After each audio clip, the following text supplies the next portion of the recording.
afternoon guys. Kahit nandito tayo sa garden, may ginagawa, pwede tayo mag warm up ng general order. Memorize natin para kahit paano pag nag warm up tayo mayroon tayong may sagot. To take charge of dispose in all company properties in view and to protect, preserve, disinfect buildings. To work in alert manner during my duty, keeping always on the alert and observing everything that takes place within sight or hearing. To report all violation of order I am started to enforce.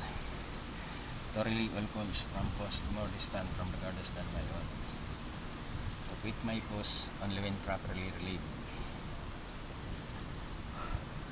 To receive or being passed on to the relieving me all orders from company officers, supervisor, post in charge or ship leader. To talk to no one except in line of duty. To give the alarm in the case of fire or disorder.